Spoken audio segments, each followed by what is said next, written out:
everyone, this is Hill Street Soul, and you're tuned in to The Core with the Millennial Coach, discussing topics on real life. Check it out. Everywhere you go, don't forget the ghetto. Listen to The Core, don't forget the ghetto. With the Millennial Coach, don't forget the ghetto. 'Cause it's the best show. Welcome back to episode 2, and it's season 2 of The Call with me, the Millennial Coach. Hope you got a lot out of episode 1, so let's conclude with this next episode.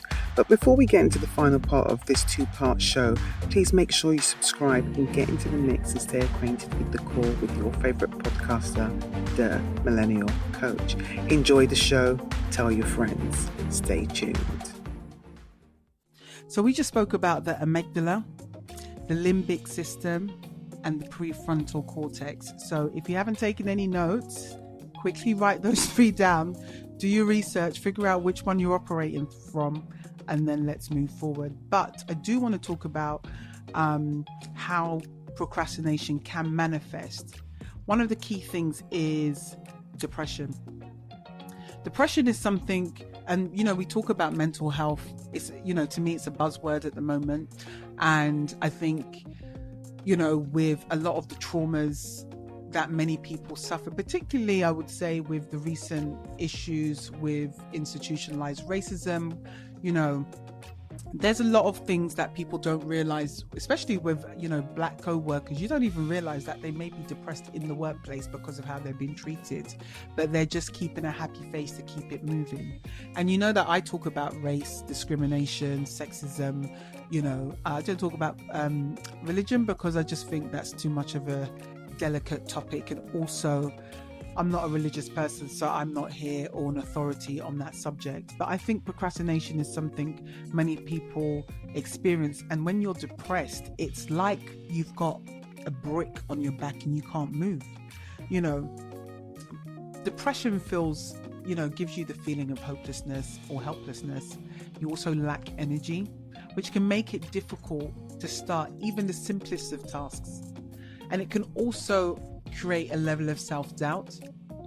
So when you're trying to figure out how to tackle a project, it's like you don't even know where to start, which makes you then feel insecure about your abilities when you're more than capable. But you might find it easier to put things off rather than working on other things. And I was having a conversation with a friend today, and she was talking about a woman who, her husband was working abroad and she had 3 sons, and her house was a tip. Now, when you've got dried food on your table and whatever, that's because she really struggled to raise her children alone and became depressed, didn't do herself up, and that's the thing, is that we should not judge people based on what you see. Find out about what's going on in their life, because personal hygiene is a form of depression when it's a little bit out of sync with what is expected for the basics in life. If people are not brushing their teeth, doing their hair, getting dressed, or changing out their pajamas, people are not shaving, it can be a form of depression. So if you're having a depressive episode or feeling down, you don't even fancy or even have the inclination to get into the bath or shower, that can be something you need looking at, simply because it can impact you long term. And if you don't have the energy to do any of these things, or it's a challenge for you, recommendation is just use mouthwash. If honestly, there's people in situations that we will never understand, or some of us will never experience. But if you are experiencing any of these issues, I always recommend call the Samaritan, speak to your doctor, just seek help. Depression is something that, unfortunately, for many people we've seen, can turn into suicide. So I don't underestimate when someone's going through something, because we all need to be each other's keepers. If you are struggling just to get in the shower, just spend a day, having a long hot bath, and that could last you for a couple of days. Ask someone to wash your hair, help you get dressed, or even, come and help you wash your clothes. Sometimes when you are suffering from depression, which obviously impacts procrastination, you become very fatigued where you're just constantly tired. So it kind of goes hand in hand. You may have difficulty sleeping, and also with depression, not even just difficulty going to bed, but you sometimes struggle staying asleep during the night. Poor sleep patterns can make you very unwell. And I do want to point out something called oxidative stress. If you've never heard of it, do some research on oxidative stress, because that's when your body is depleted of all nutrients, minerals, vitamins, and you're probably not sleeping and you're just on the borderline of getting a really terminal illness. So I definitely would recommend that. Procrastination is not something to be taken lightly. We don't always see how serious it can be and where it can lead. When people are not cleaning their homes, taking care of their kids, depression has an impact which obviously can be a manifestation of procrastination. So what can you do to cope with, and as I said, everyday issues? Try time blocking. This is a practice where, as I say, you schedule something. You might put something in the diary, but like at 3 p.m. today, you'll complete a certain task. But every day, complete a task at a different time of the day, because it will have an impact where it doesn't feel like a chore. If you do it every single day at the same time, it will feel like you have to do something. And that's where it becomes monotonous. So if you're someone who is struggling with procrastination or stress, through stress, or you're having problems with depression, try to have a pattern where you do something every day that impacts you from a different time perspective. Because sometimes when you do things in the morning, you've done it and you can rest. If you can rest in the morning and then do it in the afternoon, you actually feel like, okay, I've had my rest now, I now can do something. So people who live with depression or bipolar disorder may also share very similar behavioral patterns, and that's something we also need to take into consideration. There are some days that they have energy and some days they just do not. If you've ever gone to someone's house where the washing's piled up, etc., just try to be helpful. Help them clean up. Okay? So, common activities when managing depressive episodes, I definitely would, as I say, seek help. Do not ever think you can't ask people for help. Without support, honestly, you can't get through a lot of things. Another manifestation from procrastination is OCD, obsessive compulsive disorder. It's pretty common. I think most people say, I've got OCD. And some people have very mild OCD. Some people I know have very mild OCD. And then when you get older, you stop caring so much. So I don't know if it's OCD or they're just being bloody difficult. But OCD is linked to maladaptive, unhealthy perfectionism, which causes fears about making new mistakes, doubts about whether you're doing something correctly, and worry over what other people think of you and what their expectations of you are. People with OCD tend to have a propensity towards indecision, causing them to procrastinate rather than make a decision. Now, I'm guilty. I have to admit, I'm guilty of getting frustrated with people that can't make decisions who are in my personal life, because I'm just like, look, I don't want to have this conversation for 3 months. If you want to buy it or you want to go on holiday, just book the thing or buy the thing and let's move on with our lives. You might have a time frame if you have to save for it, or whatever the issue is, or the thing hasn't come out. Like nowadays people line up for ridiculous things like mobile phones at 4:00 in the morning, which I think is complete madness. But if you're that desperate for something, make a decision and put a date and timestamp on it when you're going to achieve that particular goal. Remember at the top of the show, one of the manifestations or unhealthy ways that we can look at procrastination is people making unrealistic goals. So this is something that, take that into consideration. Procrastination also is pretty common in people that do not just suffer from OCD, but that OCD is actually a mental health condition. So like depression is a mental health condition, we've never thought, no one's ever said procrastination is a mental health condition. It's a depression and OCD is a manifestation of procrastination. But if we get to procrastination first, we may be able to, if you're a health professional, you may be able to tackle the other issues prior, to them developing. So it's important to really recognize that the OCD has really become something where people, or the medical industry, have related it to conditions like body dysmorphia and hoarding disorder. So it's really interesting to see how different things have evolved from a medical perspective and how things are classified. And the reason I'm saying this is because sometimes you might suffer from you might be procrastinating, but you don't even realize how serious your condition actually is. So don't make the mistake of thinking, oh, I'm all right today. No, if you're not all right today, that's okay. It's okay to not be okay. And when people say, how am I haven't been well for the last couple of weeks and I'm not okay. I haven't been okay. And it's frustrating to be unwell. But because I don't want to stay ill, as I said, I will sleep in the gym if I have to.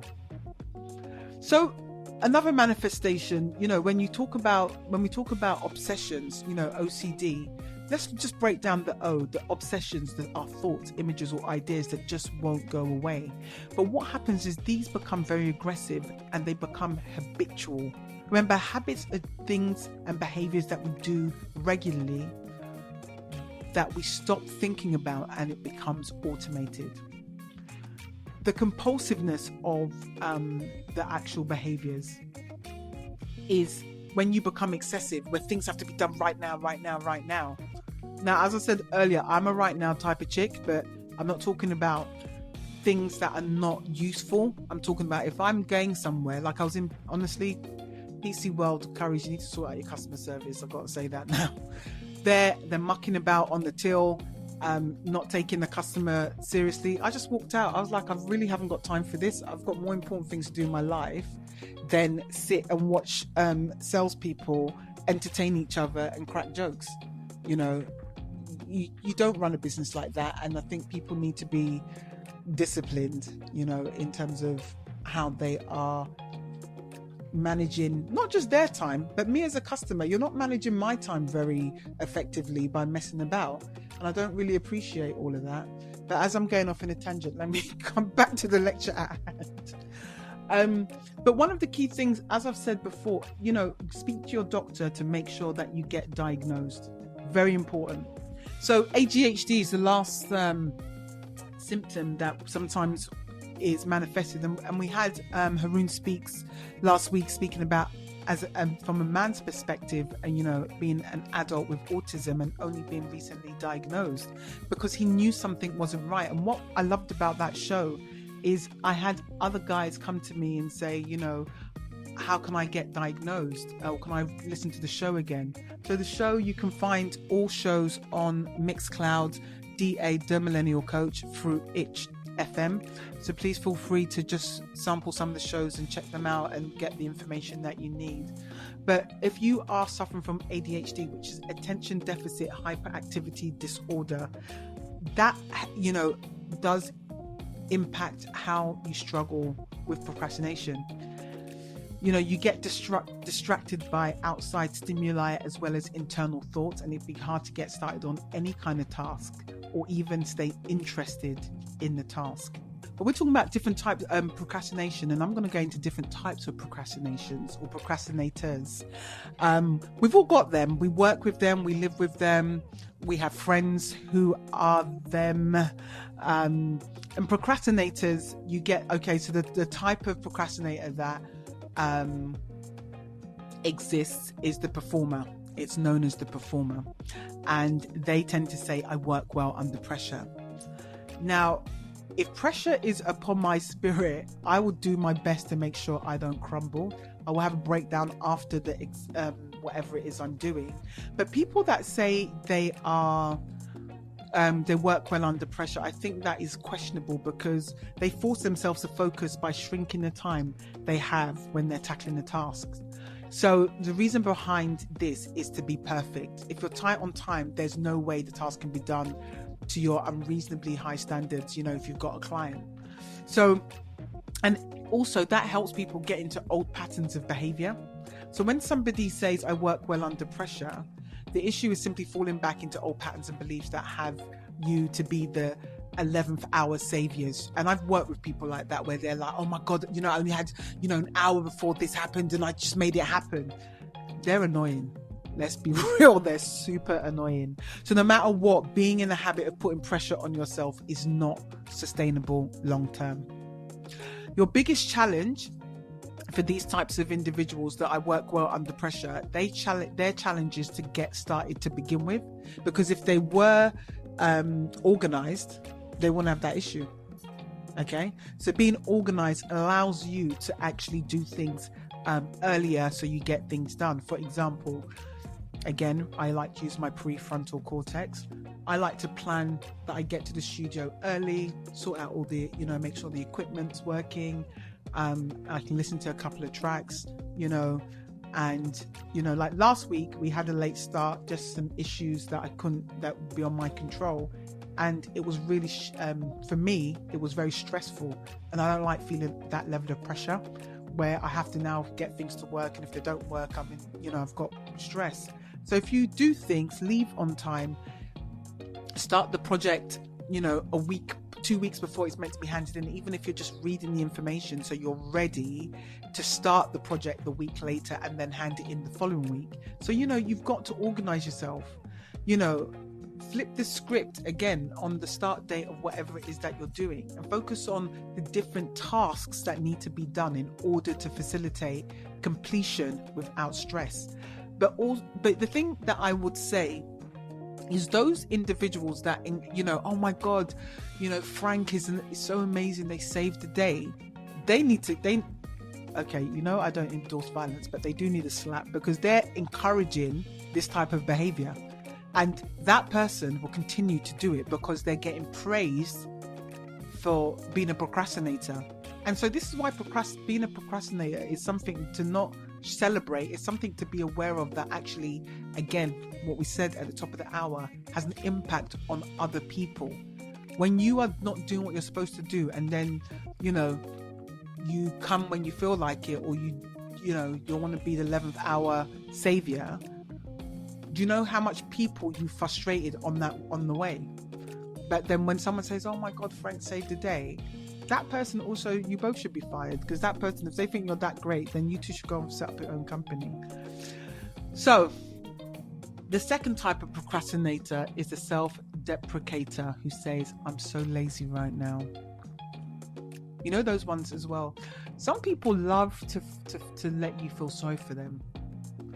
I don't always think they're procrastinators personally. I think they're attention seekers, because they want you to, oh, are you okay?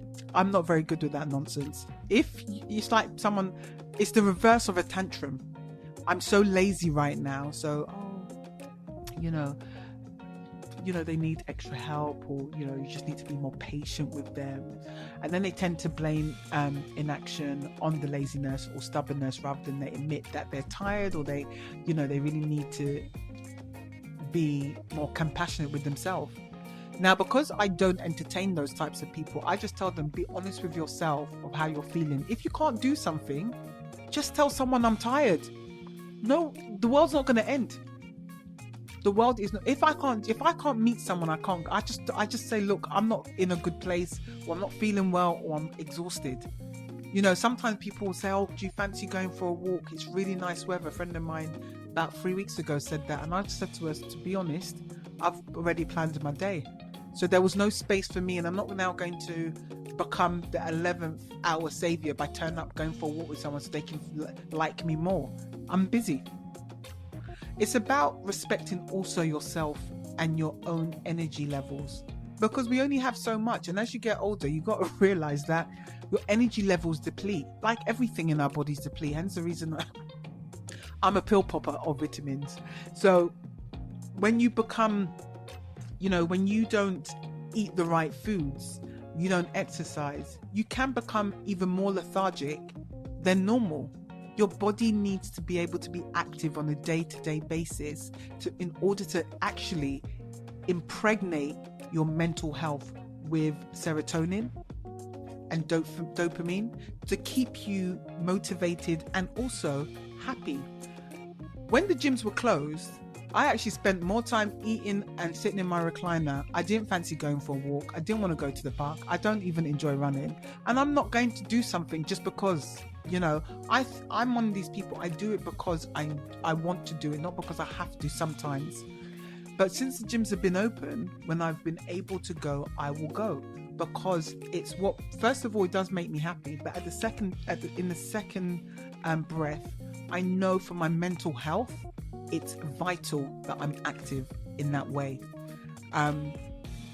And so I've got to also figure out, if we did have another lockdown, what would be my biggest challenge.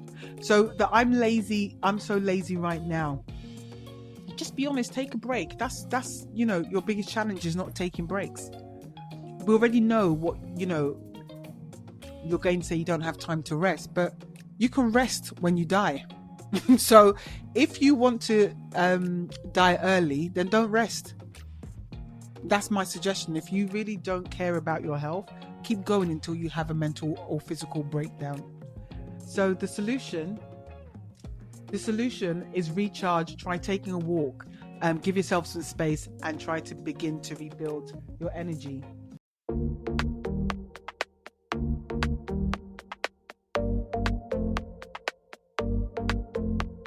Back to getting out of the funk and looking at procrastination. So the third type of procrastination is the overbooker who says, I'm so busy. Sound familiar, anyone? So this type of procrastination is a pro at filling up their calendar and is often overwhelmed. I'm so busy is probably the excuse we hear most of the time. Interestingly, though, that some of the busiest people we work with get the most done. When busyness comes up as an excuse for not doing something, it's usually an indication of avoidance.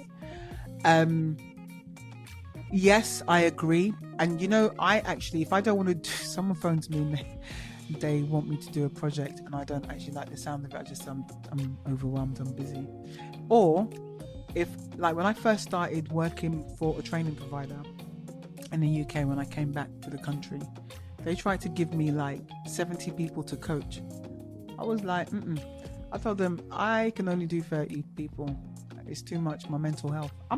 I am not killing myself. I'm not going to be over busy so you can get paid. Nah, find some other mug.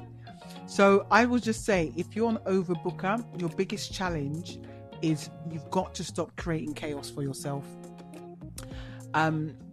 Because what chaos does is helps you to avoid facing what you know you need to face. So rather than I'm busy, you need to just take a moment of introspection and ask yourself, what are you actually avoiding? I like to get paid, but I actually don't like doing invoices. So I actually book a day or morning and I switch everything off. And even if it pains me, I do my invoice. Once I send it off and then it gets approved, I'm like, that was not so painful. But it's just sitting there going through your diary for the last month, checking your time frames, making sure, your daily rate or what. It's just work, And I think a lot of people, self-employed people find that bit. And also, if you've got to do your taxes, I actually just get my accountant to do it now. It's just painful, because saying I'm busy and being an overbooker because of things like tax, no, thank you. So the fourth type of procrastinator is a novelty seeker. I just had the best idea, that type of person. They've got a terminal case of shiny object syndrome. But I do think that's when you date as well, shiny object syndrome, when you like someone and then by the 6th month you're like, yeah, I'm not sure this is working out. Do you get what I mean? They're constantly coming up with new projects to take on, then getting bored of them a week later. They're intrigued by the latest trend and will be quick to implement but not follow through. They're great at making decisions and taking action, however, end up inadvertently losing a lot of time and burning out because they don't take consistent action in one direction long enough to see results. Many of our entrepreneurial clients fit this type of category. I was actually going to say that bit, I will have to say that is a little bit of me. But when I fall out of some things, because I start realizing some of the people involved in the project, personally, I just think I don't actually like them. So I would do the minimum where the project would just collapse.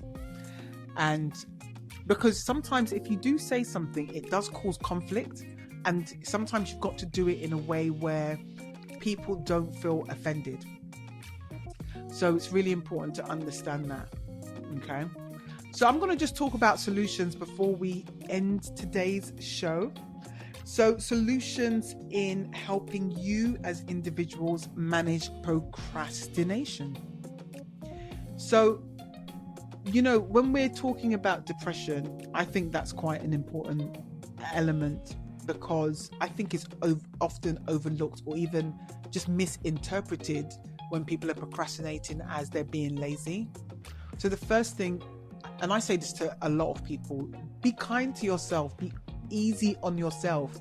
Anyone who knows me, if you can't do something or you're tired, I'm like, you know what, chill. Whenever you've got time, you want to meet, you contact me and I'll make myself available and I'll just move things around. But if I am absolutely exhausted, there is no way I can prioritize anybody but myself. And when I say exhausted, I mean just simply, mash up. Okay? So avoid putting pressure on yourself or setting limits on how long something should take, or get your act together, or get motivated.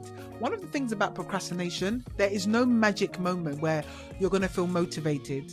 Let me tell you how procrastination works. Because you've been habitual in doing something a certain way with certain behaviors, you have to change the behavior on a daily basis for it to take effect. And to make a new habit, to create a new habit, you've got to do something new every day for 30 days for it to take form.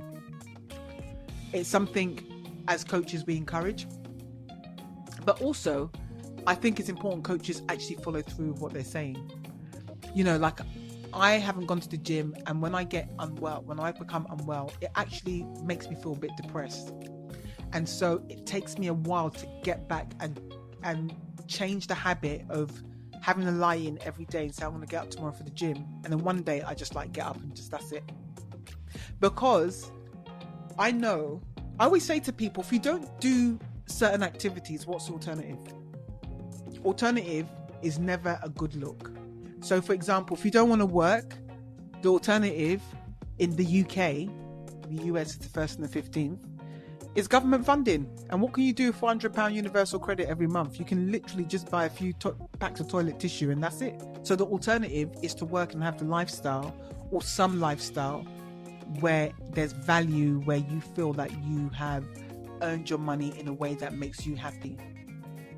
Setting small goals is important. Like I said, if you're somebody you can do something new every day, do so. Because sometimes, when I do my invoices, I might just do it once, and then the next day I read and then double check it to make sure I haven't made mistakes, and then the third day I submit it. I do it in small increments because I just find it painful, And it's also, procrastination can also impact your family. When you've got to go and see a family member that you just think they're too draining, although you're doing it out of love, they're annoying. So you have to look at it as a goal. So you might say, okay, I'm going to go to Auntie Vicky's house on Wednesday and I'm only doing an hour, and you do that hour and you've done your bit for the family. Think of it as a relative that irritates the heck out of you, but you still have to show love. That's how to set small goals. You still have to get it done. You've done it. It wasn't so painful. You've moved on.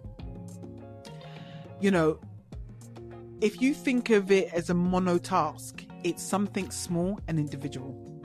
It's the opposite of multitasking. So you don't feel so scattered. I've spoken about this before, getting regular exercise. It's absolutely important. Even if you walk for 10, 20 minutes. My friend told me she had a health scare last year, and I went to see her recently, and I haven't seen her because of the pandemic. She's lost so much weight. She looks amazing. And she used to laugh at me before when I'd be like, no, I've just been in the gym since 6 a.m. And she's like, oh my God, you're crazy. And it's funny because people, when their life has to change and they have to start implementing exercise, they now start appreciating my work ethic, because I'll work out, then I'll work, then I might do a full day's work, and then I might come home, have a break, and then do some more work on different projects. That's just, I'm very driven. but it's not in competition with everyone. It's because I enjoy getting things done. So regular exercise also helps motivate your mindset, because you feel well, you feel strong, you feel good, and you want to utilize the energy productively yet successfully. So one of the other things, we need to prioritize self-care. So when I say take a day off, even if you've got holiday, just book days dotted here and there and just take the day off. Go to the hairdressers, go for a massage. As I say, do nothing, eat sweets and chocolate all day. That's just once in the blue moon. Don't make it a habit. Otherwise, you'll be, if you're on my 600-pound life, do not blame me, okay? I do not want to be called by Dr. Now for why you're having problems, walking. Don't blame me, please. But practice self-care. This helps you build a healthier inner dialogue, okay? It helps motivate you, and it also helps you move past feelings of depression. And it might be slow in the beginning, but if you start one day, try, even if it's 2 days later, but try and do it as often as you can allow yourself. Know when to get help. This is absolutely essential to your development in life. If you can't get any assistance in terms of how you're living and what you need, you're going to struggle. You are absolutely going to struggle. And if it means you need to go on medication, if it means that you need to move to a completely different part of the country or city, if it means that you need to detach from people, it's absolutely essential that you get some help. So, my beautiful people, it's the end of the call, and I want to thank you all for tuning in. I want to say happy birthday to Jay. I want to say a hello to Maria, my little sidekick.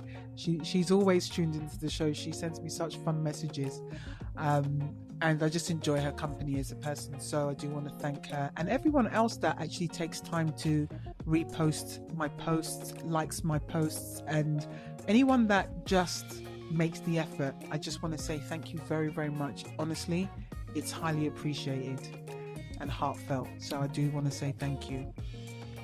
But as we move into the weekend, I want to remind you all to remind yourselves to always live in gratitude. Always. Be grateful for the people that make the effort with you. Be grateful for the people that are there for you, even if you don't even realize it.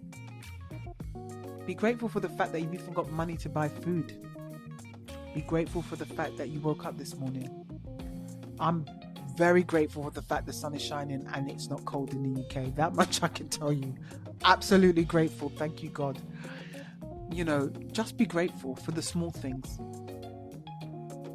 Gratitude is one of the cornerstones of each of our existence, even if we don't realize it. And many a time we focus on other things. But just be grateful. Very simple thing to do. So, on that note, my darlings, I'm going to wish you a wonderful, wonderful weekend ahead. I do sincerely want to thank you. If you're a first-time listener, I hope you've enjoyed the show. And if you're a returning reoffender like myself, enjoy. Don't forget to check out the TV shows I mentioned at the top of the hour, which is Queen of the South, Saints and Sinners, and I don't even want to promote this show, but you need to watch the absurdity of it, Blue Therapy, and you can find Blue Therapy on YouTube. But try and check it out, have a little giggle, and just enjoy your life. So those of you that are procrastinators, I hope today's been useful. I want to thank you for tuning into the call. I am the Millennial Coach. Thank you for your ears, and I hope the show gave you pause to think about your life, your focus, your direction, and has opened you up to seeing life from a different perspective. Every day's a school day, so my advice is to stay open to the learning experience that this show brings you, and you can catch me on all social medias of Instagram at da.millennial.coach, Twitter at themillennialc, Facebook at the Millennial Coach. So let's keep these conversations going feel free to message me. I'd love to hear your thoughts. See you next time. This is the Millennial Coach signing out. Much love. Hey everyone, this is Hill Street Soul, and you're tuned in to The Core with the Millennial Coach, discussing topics on real life. Check it out everywhere you go. Don't forget the ghetto. Listen to The Core. Don't forget the ghetto with the Millennial Coach. Don't forget the ghetto, 'cause it's the best show.